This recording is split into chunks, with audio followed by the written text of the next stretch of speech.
नमस्कार, मैं हूं अजय। स्वागत है आपका सबसे बड़ा मुद्दा में। नाभा जेल ब्रेक के बाद से देश भर में हड़कंप है। साजिश के तार यूपी और उत्तराखंड से भी जुड़े हुए हैं। खबरें ऐसी भी आ रही हैं कि इंटेलिजेंस एजेंसियों ने यूपी की जेलों को आतंकियों के निशाने पर बताया है। साथ ही रिपोर्ट में प्रदेश की सभी जेलों के सुरक्षा इंतजामों को नाकाफी बताया गया है और ये बात सही भी है। जेलों की बदहाली की खबरें अक्सर सुर्खियों में रहती हैं। हालांकि नाभा केस के बाद यूपी और उत्तराखंड की जेलों को अलर्ट कर दिया गया है। सुरक्षा के इंतजाम में चाक चौबंद किए जा रहे हैं। लेकिन सवाल पैदा होता है इन हालातों के बीच में कि आखिर घटनाएं होने के बाद ही क्यों जागता है प्रशासन, क्यों जागती है सरकार।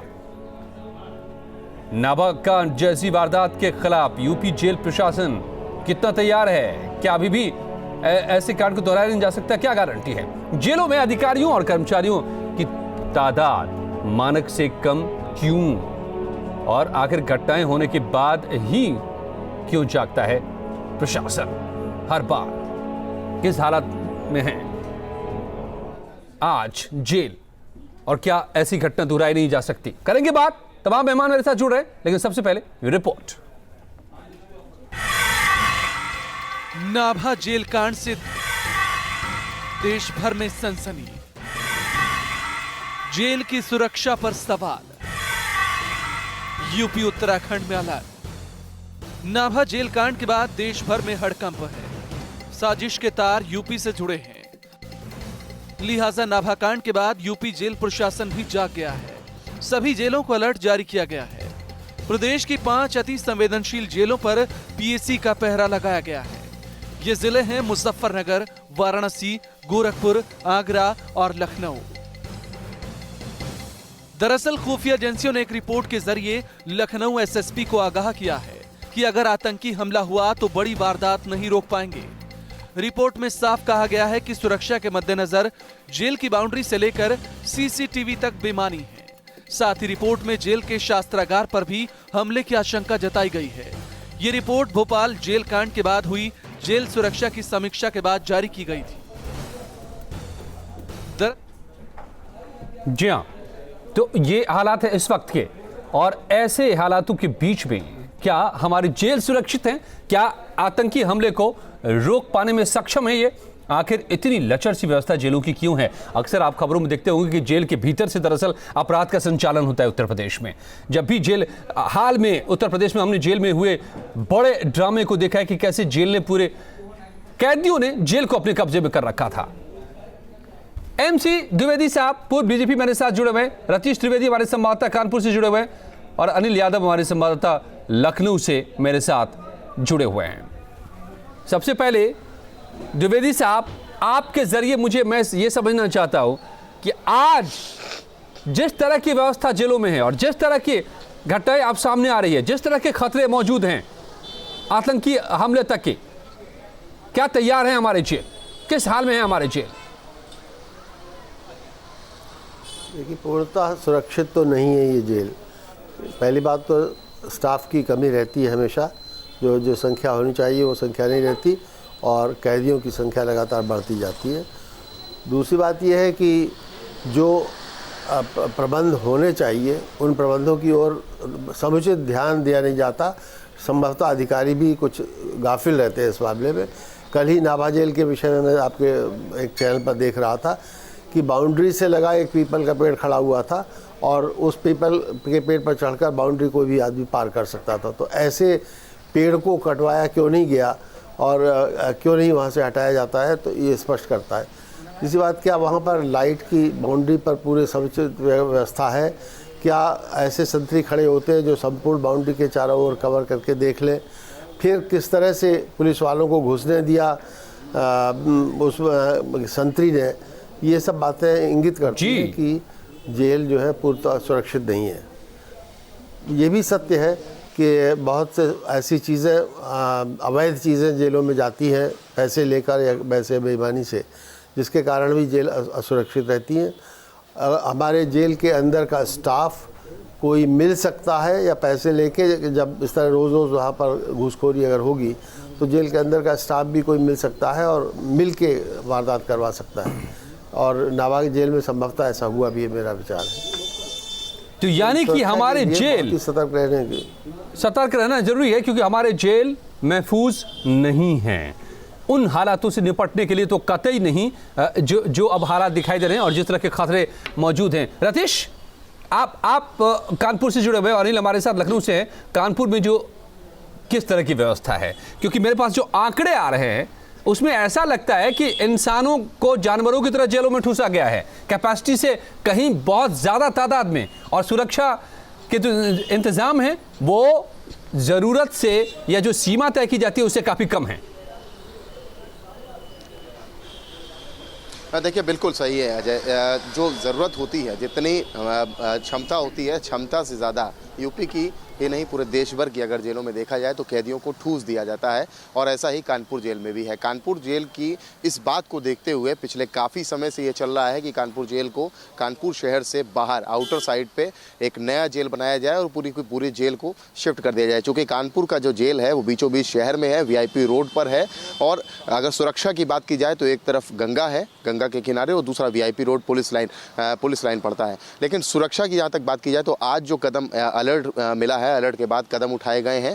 फिलहाल जो 4 पहिया वाहन अंदर तक आराम से चले जाते थे उनके लिए उनके ऊपर प्रतिबंध लगा दिया गया है। दूसरा ये कि जो ताले बैरक में लगाए जाते हैं उनको लगातार मॉनिटर करते हुए रात में अलग बदल दिए जाएंगे, दिन के अलग बदले जाएंगे। तो ये कदम कानपुर जेल में उठाए गए हैं जो अलर्ट मिला है उसके बाद। लेकिन अगर बात की जाए सुरक्षा की तो सुरक्षित नहीं कहा जा सकता, क्योंकि जेल का खेल लगातार हम दिखाते आए हैं, अपने दर्शकों को दिखाते रहे हैं कि जेल में किस तरीके से आराम से मोबाइल पहुंच जाते हैं, आराम से हथियार पहुंच जाते हैं। जेल से आराम से अपराधी जो होते हैं वो अपना एक गैंग पूरा ऑपरेट करते हैं। जेल सुरक्षित नहीं है, इसमें कोई दो राय नहीं है। जेलें यूपी की हों, पूरे देश भर की हों, सुरक्षित नहीं है। कानपुर की भी जेल उसमें सुरक्षित नहीं है, और कई हाई प्रोफाइल जो नक्सली हैं वो इस समय कानपुर की जेल में हैं, उनको बंद किया गया है। इसलिए अलर्ट लाजमी हो जाता है, और कानपुर जेल प्रशासन ने इस ओर ध्यान देते हुए कुछ कदम जरूर उठाए हैं। लेकिन अगर बात की जाए कैदियों की तो कैदी यहाँ भी भीड़ की तरह ठूसे हुए हैं, जिसकी एक समुचित व्यवस्था की जानी चाहिए। जी तो कुल मिलाकर के यहाँ की भी हालात यही हैं। इस सब के बीच में अनिल, जिस तरह की खबर आ रही है कि अलर्ट जारी किया गया है, ऐसे आतंकी हमले हो सकते हैं और जेलों पर भी, इसके बाबत क्या जानकारी मिल रही है?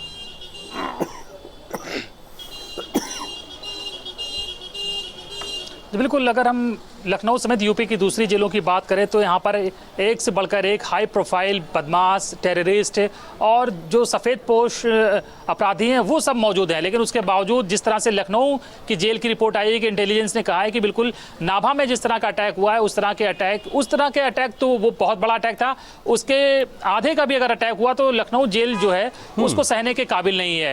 ये भोपाल में जो केस हुआ था, जेल ब्रेक की घटना हुई थी, भोपाल से 8 टेररिस्ट भागे थे, उसके बाद ये इंटेलिजेंस की रिपोर्ट तैयार की गई थी। लेकिन लखनऊ पुलिस ने अब तक इस पर कोई कार्रवाई नहीं करी, और इस पर तो लखनऊ पुलिस की जब SSP से ये सवाल पूछा गया कि क्या कोई ऐसी रिपोर्ट है तो उन्होंने इनकार ही कर दिया कि मुझे कोई ऐसी रिपोर्ट मिली है। यानी कि इस रिपोर्ट को पूरी तरह से दबा के बैठ गई लखनऊ पुलिस, और यही वजह है कि जो सुधार के लिए काम होने चाहिए थे वो सुधार के लिए काम बिल्कुल नहीं हो रहे हैं। और साफ नजर आ रहा है लखनऊ पुलिस की अगर जेल की बात करें तो पहले पुरानी जेल थी, उसको नई जगह शिफ्ट किया गया है, लेकिन उसके बाद भी कैदियों की संख्या जो है वो मानकों से बहुत ज़्यादा है, स्टाफ जो है वो बहुत बेहद कम है। और जेल, अभी कुछ दिन पहले अजय जी आपको घटना याद होगी कि फैजाबाद जेल में एक बहुत बड़े अपराधी ने एक व्यापारी को अंदर जेल के अंदर बुला लिया था और उसको बंदूक दिखाकर उसके निशाना भी लगाया था, और हालांकि वो बच गया था, बाद में उसको ट्रांसफर किया गया मीडिया में खबरें चलने के बाद। तो जेलों का ये हाल है, आपके पास अगर पैसा है, सोर्स है, पहुंच है तो जेल कोई मायने नहीं रखती है किसी भी अपराधी के लिए। अभी 6 महीने भी नहीं हुए जब एक साथ 20 से ज़्यादा जेल सुपरिटेंडेंट के ट्रांसफर एक दिन में कर दिए गए हैं। तो पूरा पैसे का खेल चलता है। जेलें जो हमारा भ्रष्टाचार का अड्डा बनी हुई हैं, पैसे दीजिए, आप पिस्तौल से लेके मोबाइल तक कुछ भी अंदर पहुंचा सकते हैं। तो जब ये हाल है तो जेलों का भगवान ही मालिक है। जय द्विवेदी साहब, ये आप सुन रहे हैं, और जो कुछ एक आंकड़े मेरे पास हैं वो चौंकाने वाले हैं कि देखिए 27,000 कैदियों की क्षमता है जो यूपी के भीतर जितने जेल हैं, और उसमें 94,000 करीब दुगने कह लीजिए आप कैदी ठूसे गए हैं। तो और इसके अलावा अफसरों की तादाद में, उसका भी पूरा आंकड़ा मेरे पास में बताने लगूं तो वक्त बहुत लग जाएगा। आप तो DGP रह चुके हैं द्विवेदी साहब, आप तो जानते हैं पूरे महकमे को, जर्जर हम कहें, खतरा बताएं, एक बड़ा खतरा मंडरा रहा है, जबकि आतंकियों की नजर हर कमजोर कड़ी पर है हमारे देश में। देखिए, ये तो लगभग दूसरे विभागों की भी हालत है कि समुचित स्टाफ नहीं रहता, लेकिन जेल में ये समस्या बहुत ही गंभीर है, क्योंकि वहाँ पर कैदी जाके बंद होता है, रहता है, तो उनका स्थान अभाव तो है। ज़्यादातर जेलें अंग्रेज़ों के ज़माने की बनी हुई हैं, बहुत कम जेलें ऐसी हैं जो कि नई बनी हुई हैं और समुचित ढंग से बनी हुई हैं। तो स्थान अभाव बहुत अधिक है और स्थान अभाव होने के कारण स्टाफ पर जोर रहता है। लेकिन साथ ही साथ ये भी सत्य है कि अनुशासन की कमी काफ़ी जेल, पहले तो समझ लें कि एसएसपी से जो बात की जाती है, अभी जिक्र आया, ये डायरेक्टली पुलिस की रिस्पॉन्सिबिलिटी नहीं है जेल के अंदर का। जेल विभाग बिल्कुल अलग है और जेल का सारे स्टाफ बिल्कुल अलग विभाग के हैं। उनकी इंटरनल रिस्पॉन्सिबिलिटी है वहाँ की सुरक्षा अंदर की। एसएसपी की उसमें जिम्मेदारी डायरेक्टली कोई नहीं बनती इसमें। तो अंदर जो भी स्टाफ उनके हैं, उनके अलग से डीआईजी होते हैं, उनके अलग से उसी विभाग के डीआईजी होते हैं और उसी विभाग के सुप्रिटेंडेंट होते हैं, तो वो उनकी जिम्मेदारी होती है। तो उनको सक्षम बनाया जाना चाहिए, साथ ही साथ उन पर अंकुश भी रहना चाहिए। दुर्भाग्यवश शासन और संभवतः कहीं कहीं उच्चाधिकारी भी उस दिशा में बहुत ध्यान नहीं देते हैं। कुछ ये भी है कि कई जगह ऐसा हुआ है कि कुछ जेल के अधिकारीगण मारे गए हैं जिन्होंने बहुत सख्ती करने की कोशिश की। इस वजह से भी कहीं कहीं मनोबल टूटता है अधिकारियों का। तो ये सुधरेगा तभी जबकि शासन पूरी तरह निश्चित कर ले कि हमें सख्ती से सख्ती काम करना है, और साथ ही साथ उच्चाधिकारी इस बारे में निश्चित कर ले।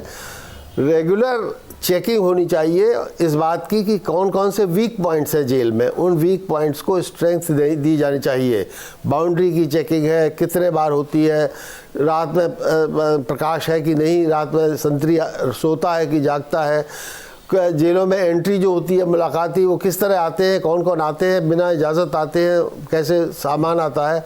तो इन चीज़ों का रेगुलर जब तक चेकिंग नहीं होगा तब तक असुरक्षा रहेगी। और वर्तमान में ये सही बात है कि असुरक्षा है। और जैसी 2 घटनाएं हो गई, भोपाल में अंदर से जेल से भाग गए लोग और नाभा में बाहर से आकर आतंकियों ने हमला कर दिया। तो ये दोनों घटनाएं, ये 2 तरीके हैं मतलब जेल ब्रेक के, और दोनों जगह 2 तरीके अपनाए गए हैं। तो ये बहुत ही गंभीर है, उससे हमें सबक लेना चाहिए, जेल विभाग को सबक लेना चाहिए, शासन को सबक लेना चाहिए। जी, अब एक बात द्विवेदी साहब, आपने इत्मीनान से सारा हमें बताया, एक बात समझना चाहेंगे कि नाभा कांड के बाद और जिस तरह के मौजूदा हालात हैं, आप बतौर पेशेवर अधिकारी जो आप रह चुके हैं, आप जानते हैं किस तरह का थ्रेट आप महसूस कर रहे हैं कि इस वक्त मौजूद है, किस तरह का खतरा मौजूद है, क्या हो सकता है जो हालात हैं?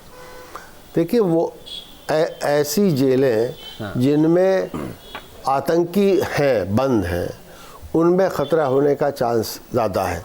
चाहे वो नक्सली आतंकी हो और चाहे पाकिस्तानी आतंकी हो या चाहे हमारे इंटरनल देश के आतंकी हो, तो उन पर ख़तरा का चांस अधिक है, क्योंकि उनको छुड़ाने का प्रयत्न किया जा सकता है। वर्तमान में जो जैसा कि नाभा कांड ही नहीं, केवल हमारे जो बॉर्डर में घटनाएं हो रही हैं या जो नक्सली घटनाएं हो रही हैं, उन सब के मद्देनज़र हमें उन जेलों पर बहुत अधिक सुरक्षा प्रबंध करना चाहिए। अभी जो आप बताया गया कि पीएसी कहीं कहीं लगा दिए गेट पर, बड़ी अच्छा कदम है, क्योंकि पीएसी मुकाबला कर सकती है। सामान्य जेल स्टाफ जो है उसकी इतनी अच्छी ट्रेनिंग भी नहीं होती है जेल के कर्मचारियों की कि वो बहुत अच्छा मुकाबला कर सके।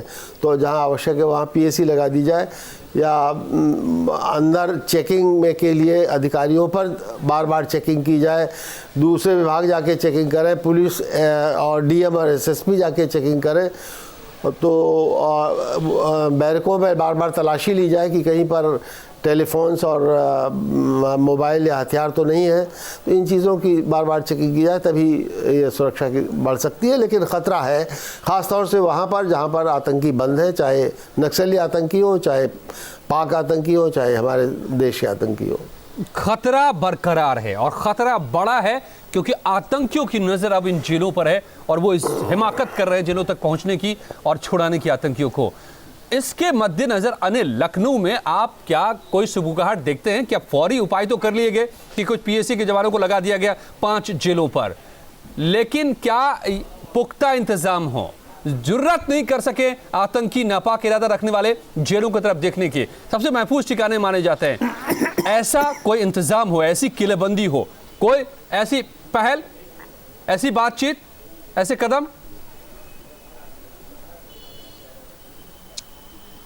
बिल्कुल अनिल, अजय जी, आप सही कह रहे हैं कि पिछली 2 घटनाएं हुई हैं, लेकिन यूपी की पुलिस ने या यूपी का जो जेल प्रशासन है उसने कोई सबक नहीं सीखा है इन दोनों घटनाओं से अजय जी, क्योंकि बिल्कुल रिलैक्स मोड में है और ये मान के चल रहे हैं कि यूपी में इस तरह की घटना नहीं हुई है तो भविष्य में भी नहीं होगी, लेकिन इसकी कोई गारंटी नहीं है। और अगर जेल प्रशासन की बात करें तो हमने कल यूपी पुलिस के बड़े अधिकारियों से बात करी तो उन्होंने कहा कि इस तरह की घटनाएं जो हैं पंजाब में हुई क्योंकि वहाँ हार्डकोर क्रिमिनल्स थे, यूपी में नहीं होगी, लेकिन बहुत मुस्तैदी इसके बाद आई हो, नाभा ब्रेक के जेल ब्रेक के बाद ऐसा कुछ देखने को नहीं मिल रहा। जो जैसा पहले चल रहा था वैसे ही चल रहा है। आज भी बेहद आसानी से मुलाकात होती है, कोई बहुत ज़्यादा चेकिंग नहीं होती है। हाँ, अगर आपके पास पैसे हैं तो आपके लिए बहुत आसान है, सब कुछ अंदर तक पहुंचाया जा सकता है। मोबाइल, अक्सर छापे मारे जाते हैं, मोबाइल मिलते हैं और कभी कभी तो ऐसे भी होते हैं कि असलहे भी बरामद हो जाते हैं। तो यूपी पुलिस और यूपी का जेल प्रशासन जो है पिछली 2 घटनाओं से कोई बड़ा सबक लिया हो ऐसा दिख नहीं रहा है और ना ही किसी ऐसी बात का ऐलान हुआ है कि कोई सुविधा बढ़ाई जाएगी। लखनऊ की जिस तरह से रिपोर्ट आई है कि सीसीटीवी जो है वो पूरी तरह से वर्क नहीं कर रहे हैं, शस्त्रागार जेल की बिल्कुल बाहर बना हुआ है, वहां सिर्फ एक छोटा सा ताला लटक रहा है जिसको तोड़ना कोई बहुत मुश्किल काम नहीं है। तो अभी लग रहा है कि अभी रिलैक्स मोड में है और सबक सीखने को तैयार नहीं है यूपी का जेल प्रशासन। जी अजय, मुझे लगता है रतीश आप भी इससे अलग हालात कानपुर में भी नहीं देख रहे होंगे। क्या कानपुर में किसी तरह की सुरक्षा बढ़ती हुई दिखी आपको, या एहतियात ज्यादा बढ़ते जा रहे हो, या यहाँ के जेलों में किस तरह के का खतरा है?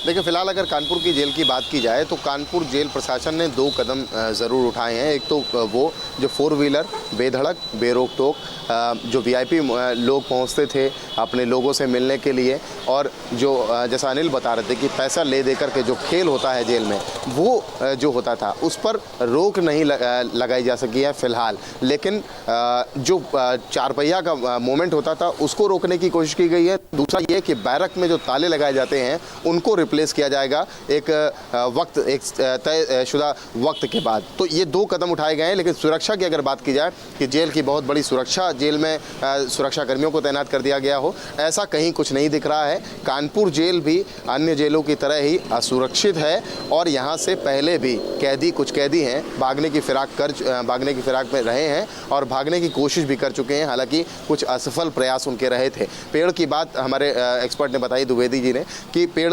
जेल के पास है तो ऐसे कई, चूँकि गंगा पीछे से बहती है तो कुछ पेड़ भी यहाँ पर दिखते हैं जो इस जेल ब्रेक में बहुत ज़्यादा मददगार साबित होते हैं। नाभा जेल से और भोपाल जेल में जेल ब्रेक हुए हैं जहाँ से ये इतनी बड़ी घटनाएं निकल के आई हैं। ऐसे में सुरक्षा कड़ी की जानी चाहिए। लखनऊ में तो पीएसी को तैनात किया गया, लेकिन फिलहाल कानपुर में ऐसा कुछ नहीं दिख रहा है कि कानपुर जेल प्रशासन ने पीएसी की डिमांड की हो या पीएसी को और तैनात कर दिया हो सकता है आने वाले दिनों में ऐसे कदम उठाए जाएं, लेकिन फिलहाल ऐसा कोई कदम नहीं उठाया गया है। जेल प्रशासन ने जेल परिसर को मुस्तैद करने की कोशिश ज़रूर की है, लेकिन वो पूरी तरीके से ऐसा अनहोनी या कोई ऐसी घटना को रोक पाने में सक्षम फिलहाल नहीं दिखते हैं। जी द्विवेदी जी, आप सुन रहे हैं और फौरी कदम उठे हैं, लेकिन मैं आपसे ये समझना चाहूँगा कि बड़ा खतरा आपको किस चीज़ से दिख रहा है?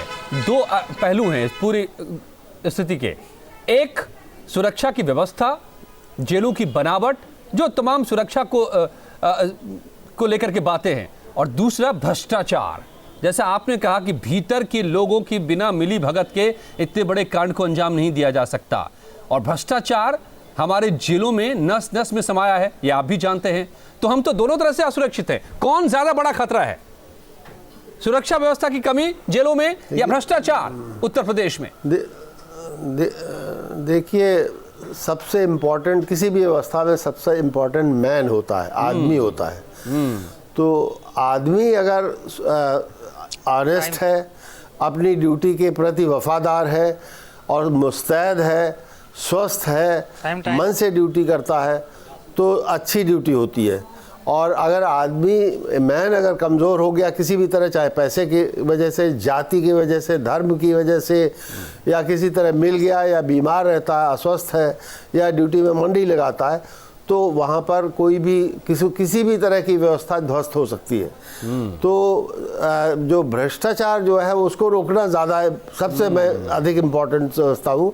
नहीं तो कितनी भी अच्छी हम व्यवस्था कर दें, कितने भी अच्छे गैजेट्स लगा दें, अगर एक आदमी मिल गया या भ्रष्ट हो गया, पैसे लेके दूसरी तरफ मिल गया, तो वो सारे गैजेट्स को फेल कर देगा उस वक्त जबकि आतंकी आएंगे। तो पहले तो मैन पर हम कितना कंट्रोल करते हैं, कितना अनुशासन रखते हैं, कितनी चेकिंग करते हैं, और ये सबसे ज़्यादा हो सकता है शासन के। अगर शासन दृढ़ हो जाए, शासन स्वयं स्वच्छ हो जाए और शासन चाहे कि हमारा स्टाफ स्वच्छ रहे और भ्रष्ट कम रहे, तो भ्रष्टाचार कम हो सकता है और अनुशासनहीनता कम हो सकती है। तो इसमें सबसे पहली जिम्मेदारी तो शासन की आती है, फिर उच्चाधिकारियों की आती है। जो जेल विभाग के उच्चाधिकारी हैं उनकी जिम्मेदारी है कि वो स्वयं कैसे हैं और कितनी चेकिंग करते हैं, कितनी मेहनत से इस चीज़ को देखते हैं। अगर देखा ही जाता है कि लोग इन चीज़ों पर ध्यान ही नहीं देते। जैसा मुझे बड़ा आश्चर्य हुआ कि जब मैंने पेड़ देखा नाभा जेल में जो दिखाया गया था बाउंड्री से लगा हुआ, तो इसका मतलब है कि कोई वहाँ आते जाते अधिकारी, लेकिन कोई ध्यान ही नहीं देता इन बातों पर। इन चीज़ों पर गौर से ध्यान देना होगा, पूरी डिटेल चेकिंग करानी हो चाहिए उच्चाधिकारियों को, और एक एक पॉइंट जो कमज़ोरी का है उसे समाप्त करना चाहिए। लेकिन भ्रष्टाचार सबसे इम्पॉर्टेंट है, पहले भ्रष्टाचार समाप्त होना चाहिए और अनुशासन बढ़ना चाहिए। अजय साफ तौर पे ये आप सुन रहे थे, आप दोनों ही इस पूरी बात को, अनिल और अतीश। अनिल, जरा ये बताइए कि जिस भ्रष्टाचार अगर सबसे बड़ा खतरा है इस पूरे मामले में, तो वो किस कदर फैला हुआ है जेलों में? ये तो आप लगातार हमें रिपोर्ट करते रहते हैं, क्या देखते हैं आप?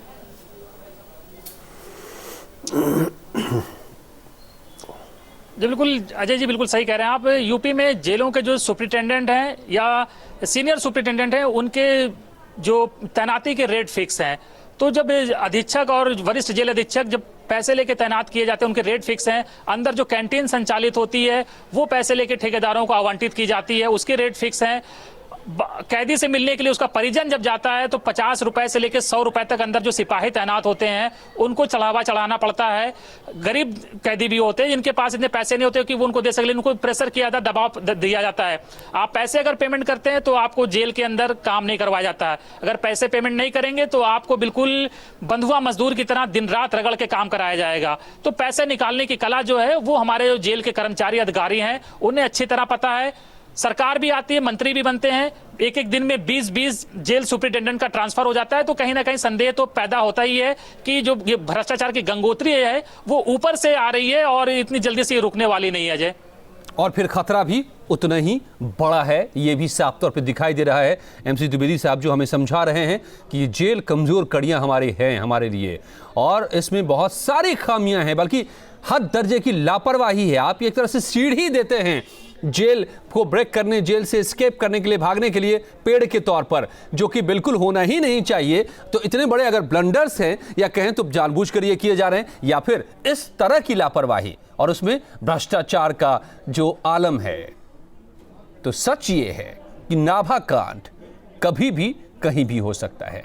आतंकियों या फिर नक्सली हों, वो कहीं भी अपने मंसूबों को अंजाम देने में कामयाब हो सकते हैं। जिस तरह के हालात हैं हमारे आज जेलों के, क्या जागेगी सरकार? देखना होगा। धन्यवाद आप सबका मेरे साथ जुड़ने के लिए, एमसी द्विवेदी साहब, रतीश और अनिल। तो ये था आज का सबसे बड़ा मुद्दा।